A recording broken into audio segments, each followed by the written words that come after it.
Hi అండి. అందరూ ఎలా ఉన్నారు? నేనైతే బాగున్నాను. మీరందరూ బాగోవాలని మనస్ఫూర్తిగా కోరుకుంటున్నాను. Welcome to my channel Raman Revathi daily diaries. ఇప్పుడైతే పూరి చేస్తున్నానండి నేను. ఆ పూరి ఎలా కలుపుకోవాలో పిండి అయితే నేను చూపిస్తాను రండి.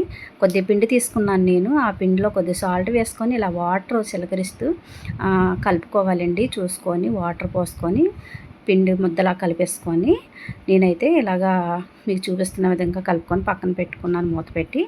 నేను ఒక గిన్నె అయితే తీసుకొని ఆయిల్ వేసుకొని ఆవాలు, జీలకర్ర, సాయి మినపప్పు కూడా వేసుకున్నాను. అలాగే ఆనియన్స్ 2 అయితే తీసుకున్నాను నేను. అలాగే పచ్చిమిర్చి కూడా వేసుకొని అల్లం వేసుకున్నానండి కొద్దిగా. ఇవన్నీ కూడా బాగా కలుపుకొని మనం వేయించుకోవాలి. తర్వాత కొద్దిగా రాళ్ళుప్పు కూడా వేసుకున్నాను. రాళ్ళుప్పు వేసుకొని ఇలా కలుపుకోవాలి. తర్వాత నేను 3 టమాటాలు తీసుకున్నాను. అలాగే చిటికెడంత పసుపు కూడా వేసుకొని వేయించుకోవాలి. ఉల్లిపాయ బాగా వేగనవసరం లేదండి. ఈ టమాటా కూడా కొంచెం మెత్తగా అయిపోయింది కదా, చూసారు కదా.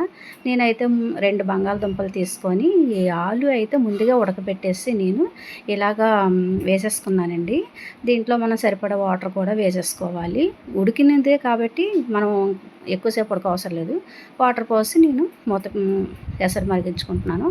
ఈలోగా నేనైతే 2 టేబుల్ స్పూన్లు శనగపిండి అయితే తీసుకున్నాను. ఆ శనగపిండి వాటర్ వేసి కలుపుకొని పక్కన పెట్టుకున్నాను నేను.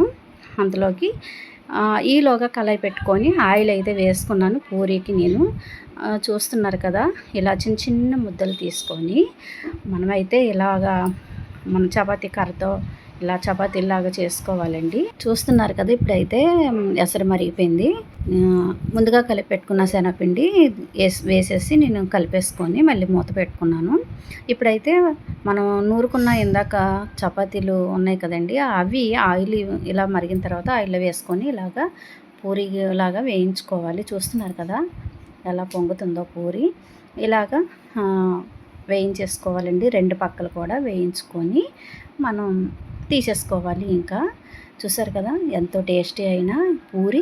ఈ పూరికి మనం కరెక్ట్గా కాంబినేషను కర్రీ కూడా మనం బంగాళదుంప కర్రీ అయితే కుర్మా చేసుకున్నాము.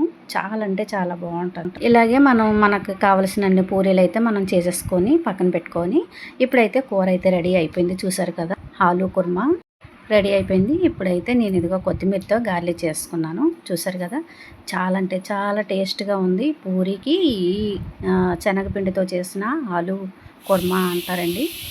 చాలా బాగుంది. ఇంకా ఎవరైతే మన ఛానల్ ఫస్ట్ టైం చూస్తున్నారో సబ్స్క్రైబ్ చేసుకోండి, లైక్ చేయండి, షేర్ చేయండి. బాయ్ అండి.